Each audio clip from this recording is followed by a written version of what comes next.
Bonjour, Erlinda pour vous guider, coach intuitif, astrologue et accompagnatrice des personnes en éveil, à votre écoute. Nous voilà repartis à la découverte des informations délivrées par les énergies de ce demi-cycle lunaire, en l'occurrence les énergies de la pleine lune en Vierge, du 7 mars à 13h42, heure de Paris. Troisième pleine lune en 2023, qui en compte 13 au total, car il y en aura 2 au mois d'août. La pleine lune, c'est le moment où la totalité de la surface de la lune est éclairée par le soleil. Les Amérindiens appellent cela cette période de la pleine lune des vers, car à cette grande période-là de l'année, les sols dégèlent et les vers remontent vers la surface. C'est bien la promesse d'une période de renouveau des énergies et d'une nouvelle saison à venir. Et il s'agit ici de la dernière pleine lune avant le printemps. Signe donc idéal que celui de la Vierge, dont le rôle est, par sa nature même, de nous aider à nous poser les bonnes questions. Avant tout renouveau. De même, le signe de la Vierge est celui de la purification nécessaire à faire avant tout commencement, ce qui est non négligeable. Avant le démarrage d'une nouvelle année astrologique au Bélier, comme l'indique le zodiaque traditionnel, et nous savons à quel point la pleine lune influence la manière dont nous exprimons nos besoins, nos sentiments, aussi bien vis-à-vis de notre travail, de notre quotidien, qu'avec nos partenaires, qu'avec la famille et les amis, car elle conditionne fortement nos états émotionnels. Ici en Vierge. Or, la Vierge est méticuleuse, perfectionniste et organisée. Oui, avec elle, tout doit être rangé et ordonné. Eh bien, grâce à elle, nous pourrons ainsi prendre tout le recul nécessaire pour bien organiser, réorganiser nos idées.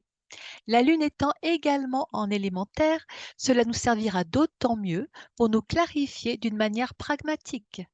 La Vierge règne également sur la maison 6, celle du service aux autres, l'aide et le service à autrui seront également valorisés, ainsi que le sens du devoir et des obligations. Cependant, le Soleil situé de l'autre côté, puisqu'il est en opposition en Poisson, cela va nous expliquer. Eh bien oui, le Poisson, c'est le signe du rêveur, de l'idéaliste et parfois même de l'utopiste. Eh bien, cela signifie aujourd'hui que le moment est venu pour nous de remettre de l'ordre dans ce qui pourrait nous sembler un peu trop fluide ou trop inondé d'émotions, ou encore quelque peu chaotique, tel que nous pourrions le vivre sous l'influence du signe des Poissons. Les Poissons qui tout de même reçoivent actuellement 3 planètes dans leur signe. Le bon équilibre à trouver serait donc le suivant. Le Poisson, par sa nature, nous permet de plonger à l'intérieur de nous, et la Vierge, la reine de la prise du recul et de l'analyse, contribue avec prudence à alimenter en nous un raisonnement sage et pragmatique. Tout cela peut nous permettre à la fois de sentir ce qui est bon pour nous et de lâcher ce qui nous bloque ou nous encombre, afin de nous ouvrir à d'autres horizons. Le soleil en Poisson. Et ça tombe bien, car le bélier des signes du démarrage débute le 21 mars.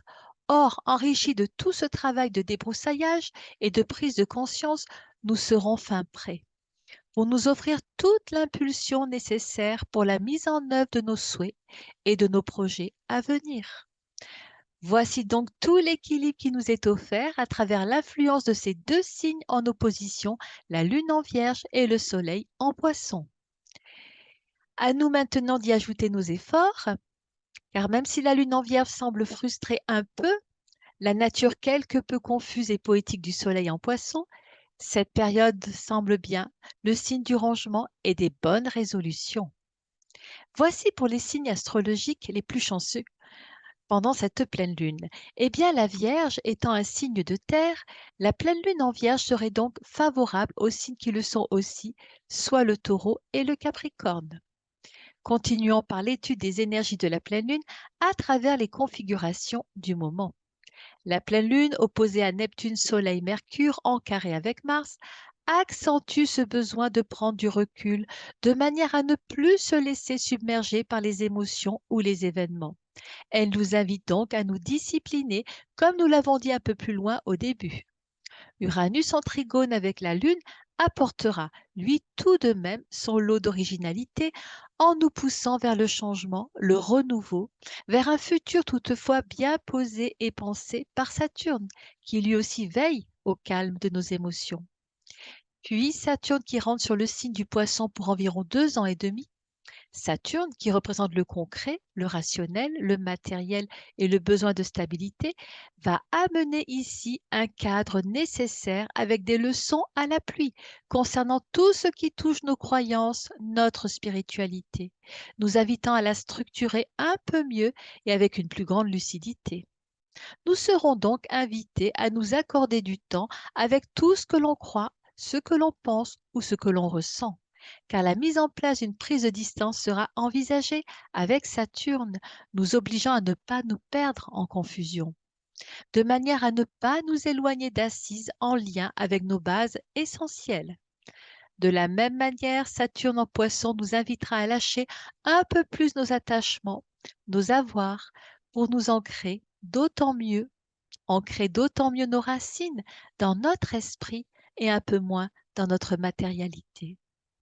Ainsi, Saturne en Poisson nous prépare à la rentrée de Pluton en Verseau le 23 mars, apportant dans son giron de profondes mutations à tous les niveaux, afin de permettre à l'humanité de repartir sur des bases qui se veulent, et oui, transformées.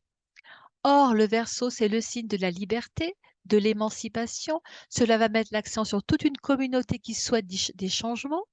Nous serons donc, durant ces 20 prochaines années, bah, poussés à revendiquer encore plus notre liberté d'être, mais aussi notre besoin de défendre le collectif de l'humanité pour notre survie sur Terre, avec une vision du progrès, de l'écologie, de l'émancipation plus humaniste et solidaire. Et Pluton rentre en Verseau le 23 mars, et c'est bientôt. Pluton, qui est la planète qui représente la mort et la renaissance, va bouleverser notre vision du progrès et de la liberté. Mais comment? Tout dépendra de ce que nous sommes prêts à conscientiser, du comment nous allons utiliser le pouvoir de Pluton. Ce que nous savons, c'est qu'à chaque fois que Pluton change de signe, des événements majeurs arrivent dans notre monde, dans notre société. 2023 et 2024 sont des années de tournant majeurs pour notre humanité. Alors, wait and see. Mais pour l'heure, passons maintenant au tirage du tarot boussole pour mesurer l'impact de l'énergie de ces 15 jours en lien avec cette pleine lune en Vierge. Et cela nous est révélé à travers le calcul numérologique de la date de la pleine lune en Vierge, ce qui donne pour le 7 mars 2023 le chiffre 17, la lame de l'étoile. Nous vivrons donc les influences révélées par la lame de l'étoile. Alors que nous dit-elle?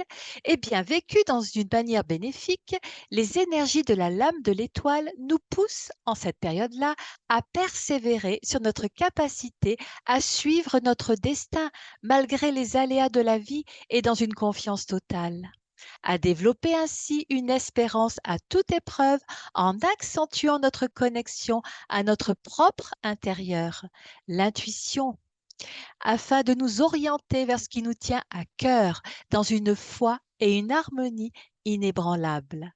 Et oui, il nous faudra croire en notre bonne étoile et vivre nos rêves. Alors, l'aspect ombre de la lame 17 de l'étoile pourrait nous obliger à rectifier toute rêverie confuse et peu efficace ou vaporeuse, toute paresse qui pourrait nous désorienter, à garder notre lucidité pour ne pas sombrer dans la naïveté, à ne pas perdre la foi en ce qui nous tient à cœur et surtout, ne nous laissons pas désorienter par les événements de la vie. Gardons le cap. Restons reliés à notre bonne étoile. Alors, l'influence des énergies de la lame du mois, eh bien, c'est Neptune qui est la planète maîtresse du signe du Poisson. Il s'agit donc de la lame du pendu, la 12e carte du tarot de Marseille, comme la dernière fois nous avions eu le pendu. Alors, voyons comment nous pourrions l'interpréter cette fois-ci, en lien avec les énergies du moment. Eh bien, le moment semble idéal pour réfléchir à des changements dans notre manière de vivre, occasionnant alors une pause nécessaire afin de nous projeter dans ce que nous souhaitons pour la construction de notre étape suivante à la nouvelle lune. Le pendu pourrait donc nous inviter à une immobilité et un isolement passager qui nous permettront de mener à bien l'introspection nécessaire à notre métamorphose. Alors la carte qui révèle les énergies de l'allié pour réussir cette période, eh bien c'est l'empereur. L'empereur qui représente la base concrète et matérielle sur laquelle vous pourrez vous appuyer. Votre solidité intérieure et votre stabilité afin d'obtenir les résultats concrets que vous vous souhaitez, que nous souhaitons tous, en gardant bien à notre esprit la logique qui nous est demandée pour cela. Alors bien sûr, si vous appliquez les conseils de ces 3 cartes, votre évolution sera facilitée et je vous le souhaite de tout cœur. Sachez vous aligner sagement sur le flux de l'énergie lunaire du moment pour en tirer un maximum de bénéfices. J'espère que ce tirage vous a plu, qu'il va éclairer votre route et je vous le souhaite de tout cœur. Eh bien, ceux qui souhaitent continuer cette aventure, retrouvez-moi en visio, Astrologie Tarot, avec toujours un grand plaisir de vous retrouver pour donner toujours plus de clarté dans votre quotidien de tous les jours. Retrouvez-moi autour des ateliers gratuits que je propose en astrologie, tarologie et énergétique sur Facebook ou sur mon site internet tous les mois ou en consultation si vous en sentez le besoin. Je vous remercie pour cette écoute et cet accueil et je vous souhaite une très belle période pleine d'énergie et de vitalité. Gardons bien la pêche et soyons acteurs participants de ce renouveau. Prenons tous bien soin de nous et réussissons tous par l'intuition. À bientôt!